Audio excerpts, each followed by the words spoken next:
producción de vitamina D. Creo que ya ha habido varios simposios aquí en el Congreso y evidentemente la vitamina D se obtiene de la luz solar y muy poco de la dieta. El 90% se obtiene generalmente de la luz solar y tiene dos pasos importantes. El primero es a nivel hepático,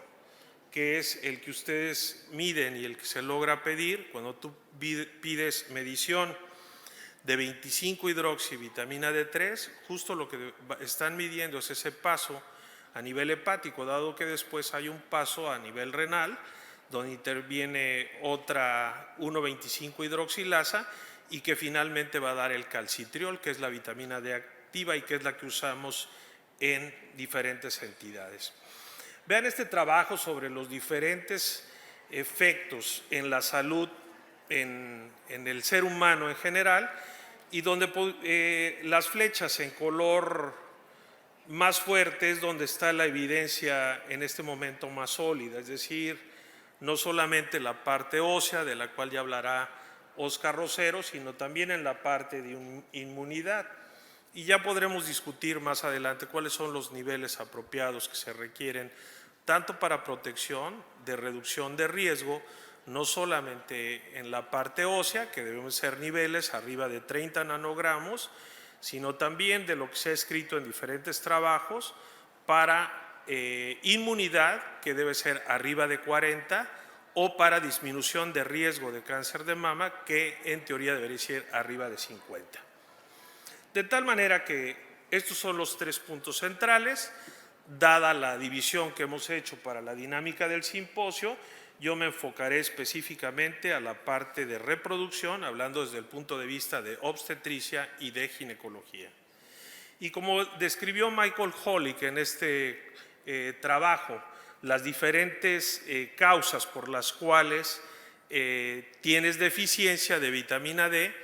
y cuáles son las posibles consecuencias. Vean aunque la vitamina D no es una panacea, hay datos de medicina basada en evidencia muy sólida para algunas patologías y yo pondré en perspectiva desde luego la parte obstétrica y la parte ginecológica en específicamente 6 entidades. De tal suerte que unas de ellas evidentemente será la parte de preeclampsia.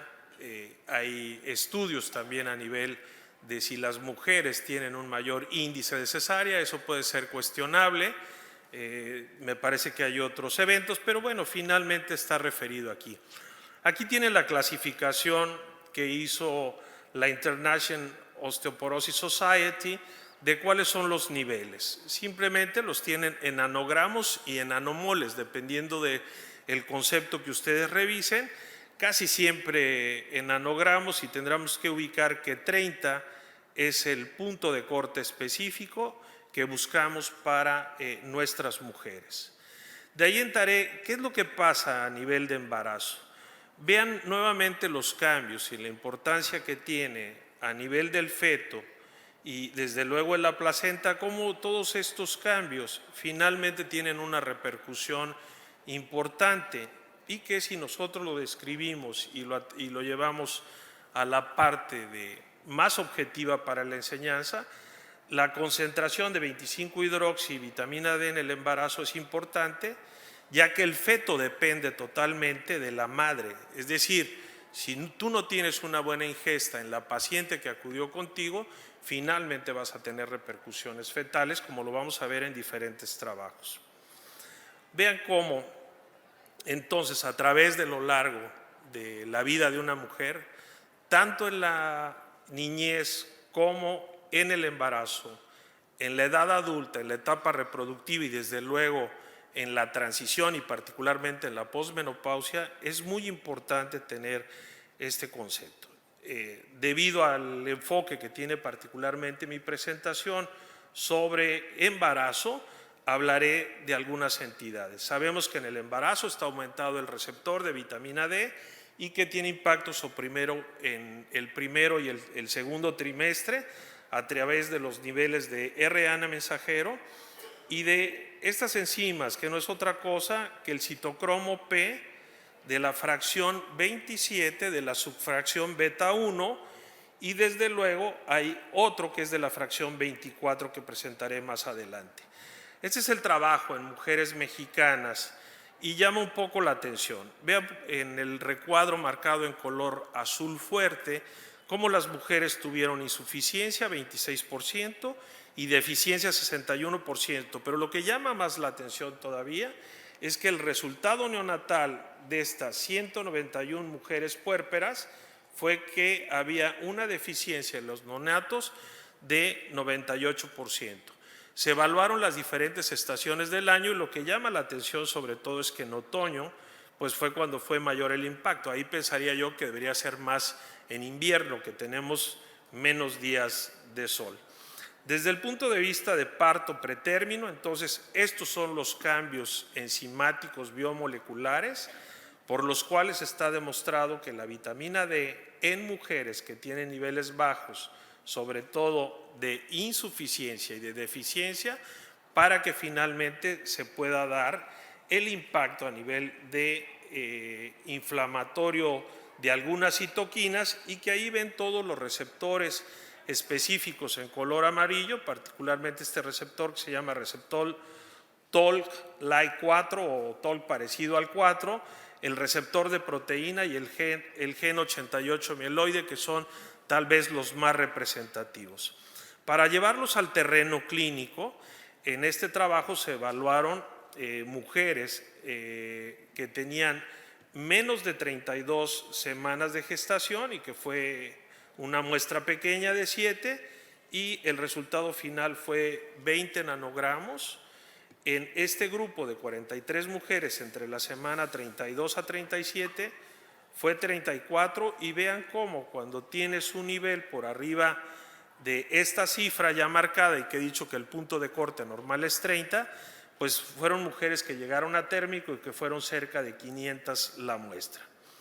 Si lo llevo al terreno de la preeclampsia, una patología que es muy frecuente en nuestros medios, valga la pena decir que se evaluaron también en el primer trimestre, en el segundo trimestre y en el parto, y en el primer trimestre hubo un aumento de 10 nanogramos sobre mililitro para que la mujer tuviera una disminución en el riesgo de preeclampsia del 19% y que la razón de momios en el tercer trimestre representó una razón de momios de 0.43, lo cual reduce una reducción del 57%. Yo tenía agua, no sé si me puedan obsequiar una botella, muchas gracias.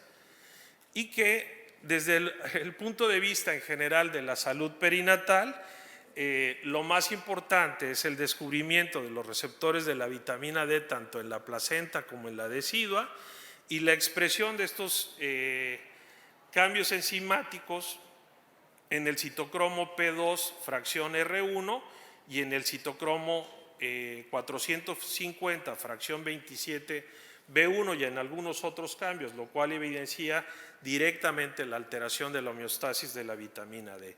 En diferentes trabajos, este es un análisis de revisión y extraje algunos de los datos más interesantes. Por ejemplo, en este estudio fueron 219 mujeres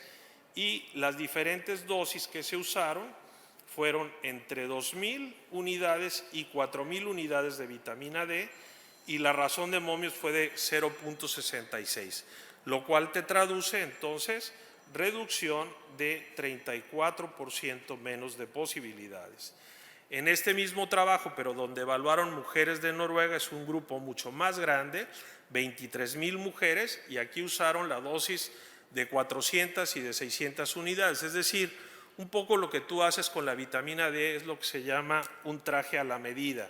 Tú vas dándolo ya sea por semana, quincenal o por mes, dependiendo de lo que proyectes o de lo que quieras que gane la mujer, de acuerdo al nivel que hayas medido. Vean el resultado cuando midieron en otro estudio mujeres sanas contra mujeres con hipertensión y ves el resultado. En las gráficas en color azul es el número de pacientes y el nivel en nanogramos de vitamina D. Ya podemos observar entonces que el punto de corte de 30 realmente, pues como sucede mucho en la parte clínica de la vida diaria, y que ustedes, a pesar de ser un país totalmente tropical, soleado, probablemente si tuviéramos el análisis se sorprenderían que a pesar de ser un país con mucho sol, la deficiencia tan importante que hay de mujeres con vitamina D. Entonces el resultado, vean, en mujeres con embarazo sano fueron el 96% y tuvieron un nivel de 30 nanogramos, mientras que en las mujeres que tuvieron insuficiencia o deficiencia fue mujeres con mayores datos de hipertensión arterial.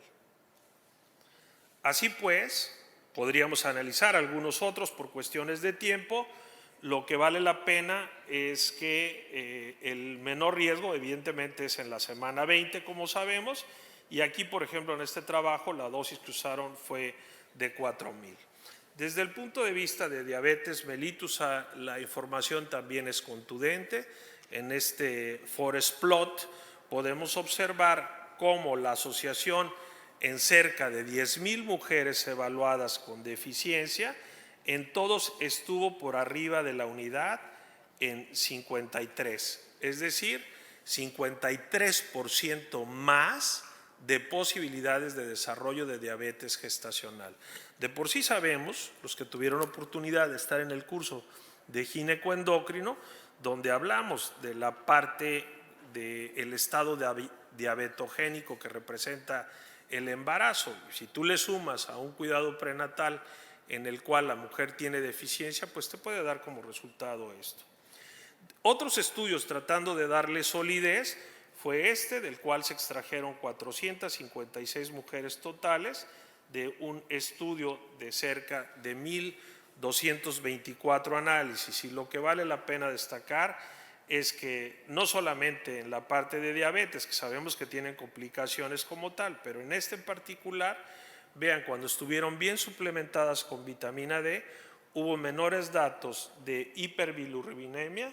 de mujeres con polidramnios, que representaron 0,17, lo cual representa una reducción del 97 casi, de 80, y la necesidad de hospitalización materna o infantil, que fue con un riesgo relativo de 0,3 o 0,13 y de 0,40. Si analizas otros trabajos de la literatura, como este de la biblioteca de Cochrane, nuevamente hablas a favor de la suplementación siempre de vitamina D. Y que en la parte final, por cuestiones de tiempo, pero en esto que los médicos maternos fetales llaman la programación fetal o los primeros 1,000 días de vida, pues vean cómo cuando tienes una deficiencia hay datos también específicos en diferentes publicaciones sobre mayor posibilidad de esquizofrenia, de esclerosis múltiple, de trastornos respiratorios y de otros efectos adversos que, si bien pueden ser cuestionados, hay algunas publicaciones particularmente sobre cáncer. De ahí pasaré al área de ginecología. Y en ginecología, en fertilidad, está totalmente demostrado que las mujeres que van a ser sometidas a tratamientos de fertilización, cualquiera que este sea, pues tienen que estar bien suplementadas con vitamina D, que es justo lo que pretende este trabajo, y que en otros análisis, como este, publicado más recientemente, se evaluaron 49 estudios con diferentes patologías para las técnicas de reproducción asistida, y a mayor deficiencia de vitamina D, el concepto fue de la mano con mayor tasa de infertilidad. Se reportaron resultados más exitosos cuando se restauraron los niveles y el efecto benéfico sobre la motilidad y la calidad especialmente del esperma. En el consenso latinoamericano, en el cual participaron algunos colegas, de hecho aquí uno de ellos, el doctor Alejandro Paradas y Jorge Vargas, de aquí de República Dominicana, vean, la recomendación es que en todo estudio de fertilidad tienen que medirse los niveles, que generalmente, y no es que sean modas, antes no estaba, y si es necesario, hay que suplementar antes de continuar la metodología para el estudio de la pareja infértil. Algo muy nuevo, y les pongo nuevo porque los primeros datos que están publicados son del 2013, es decir, 10 años a la fecha, en relación a miomatosis uterina. Los bajos niveles, particularmente los de deficiencia, y cuando fueron medidos con 20 nanogramos sobre mililitro, 32% menos de mujeres de posibilidad de tener miomas cuando los niveles de vitamina D fueron normales. El cuestionamiento es cómo llego a eso. ¿Cuál es el mecanismo de acción? Son mecanismos biomoleculares complejos, pero lo que se ha visto, y por eso es que precisamente a la vitamina D se le considera una hormona, no una vitamina, y es la acción que tiene a nivel del núcleo para que haga la parte de coactivadores, teniendo evidentemente algunos cambios a este nivel que finalmente van a tener una repercusión primero en el miometrio y finalmente la producción de miomas a través del metabolismo de receptores de DNA, de señalización y de la propia apoptosis que se lleva a cabo. En este mismo trabajo lo que se hizo fue medir en 98 pacientes que tenían entre 29 y 80 años de edad, con una media de 50 años, el espesor promedio de los miomas fue de 4.3 centímetros y lo que hicieron fue tomarle muestra a esta parte que he marcado en color negro de la superficie, descartando que no hubiera atipias y finalmente la expresión marcada con hematoxilina y eosina te permite hacer ese marcaje para saber cuáles eran los niveles que había de todos estos cambios moleculares que previamente he presentado aquí en esta diapositiva para saber por qué había una relación entre los niveles de vitamina D y el desarrollo de miomas. Respecto a síndrome de ovario poliquístico, algunas pinceladas solamente. Primero, que el 50% de las mujeres, cuando fueron suplementadas adecuadamente, tuvieron una mejor posibilidad de tener regularidades en el ciclo menstrual. Segundo, sobre todo cuando se asoció con calcio, mejoraron específicamente y disminuyeron favorablemente los niveles androgénicos, tanto de testosterona como androstendiona. Y finalmente hubo una disminución discreta de la circunferencia abdominal. No estoy diciendo que la vitamina D sea un tratamiento para obesidad, que quede claro. De ahí iría a menopausia ya casi para terminar mi participación. Es indiscutible que el centro de atención que hemos venido viendo durante muchos años es la mujer no solamente en la transición a la menopausia, sino particularmente en la posmenopausia temprana y en la tardía, siempre asociando diferentes niveles, porque es precisamente la mujer que pierde más hueso y es justo de lo que nos hablará el doctor Rosero en la segunda parte de este simposio. Algunas pinceladas desde mi punto de vista para la vinculación tan importante que hay entre el hueso y el músculo. Es decir, se consideran prácticamente una misma unidad. Y vean los intercambios que hay. Por un lado, tienes los datos de vitamina D a nivel óseo, ¿sí? Tienes el impacto que tiene la testosterona, desde luego la hormona del crecimiento y el factor de crecimiento parecido a la insulina de tipo 1, por supuesto factores mecánicos, y de ahí que uno de los sugerencias para los datos de sarcopenia es precisamente esa mecánica que se lleva. Desde luego hay factores genéticos específicos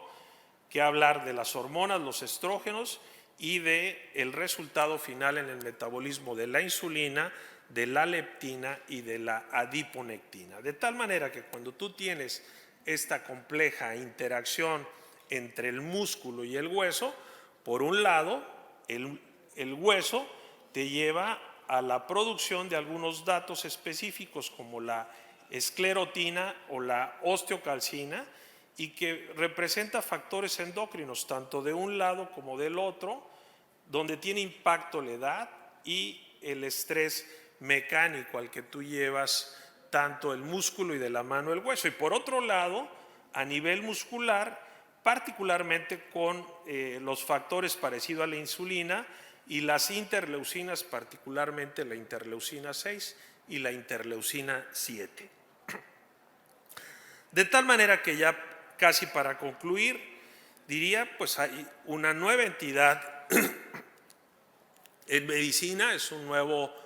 jugador ya desde hace algunos años, que es la osteosarcopenia y que tiene que ver justo con todos estos cambios. Desde luego la parte del envejecimiento, factores genéticos, que si tú no tienes bien suplementada a una mujer, y creo que Óscar abordará un poco más a fondo todo esto, el riesgo de caídas, la fortaleza del hueso, que es importante, pero que va de la mano en los dos conceptos para evitar el riesgo de fractura. Recuerden ustedes que más o menos cuando tú tienes una mujer con osteoporosis y tiene caída y tiene fractura de cadera, la posibilidad de que muera debido a lo que tiene, y dependerá mucho de la edad, pero más o menos es 1 de cada 3 mujeres con fractura de cadera, mientras solo es 1 de cada 9 en cáncer de mama. Y aquí puede ser un poco el paréntesis, sobre todo cuando tú lo asocias a terapia hormonal. Finalmente, ¿cuáles son las recomendaciones que tienen las guías de práctica clínica más importantes? Primero, desde el punto de vista ginecológico, pues la que yo considero la más relevante es esta que hizo la doctora Pauline Camacho y que está publicado en el consenso de la Asociación Americana de Endocrinólogos Clínicos y del Colegio, y que Pauline Camacho pues dice que debe ser de 30 nanogramos y suplementar con 1000 a 2000 unidades al menos, y que se requieren dosis mayores en el paciente con obesidad o con adultos mayores o en aquellos pacientes que tienen síndrome de mala absorción. La guía que hizo el grupo latinoamericano pues recomienda que se establezcan entre 30 y 60. Ya hice yo algunas acotaciones sobre este específico, y que en embarazo y lactancia la recomendación es de 800 a 4000 unidades. Lo que dicen algunas otras guías, como la guía NICE o la del Comité de Opinión de ACOG, ahí tienen los datos: 600 unidades por día,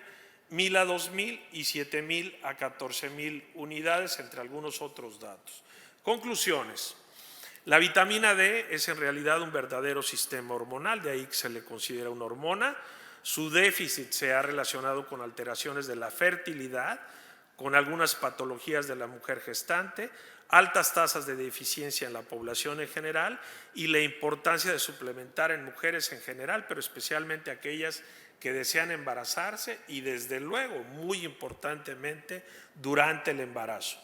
Lo que vale la pena también ser enfático es que es un tratamiento sencillo y económico. Y no sé cuánto cueste la prueba aquí para medirla. En México todavía considero que es un poco alta, pero conforme más se pide, el costo se está bajando. Agradezco mucho nuevamente su atención y mi agradecimiento al comité directivo, a todos los grandes y queridos amigos de esta asociación por invitarme nuevamente, y espero no haberlos cansado mucho. Le doy la palabra al doctor Rosero.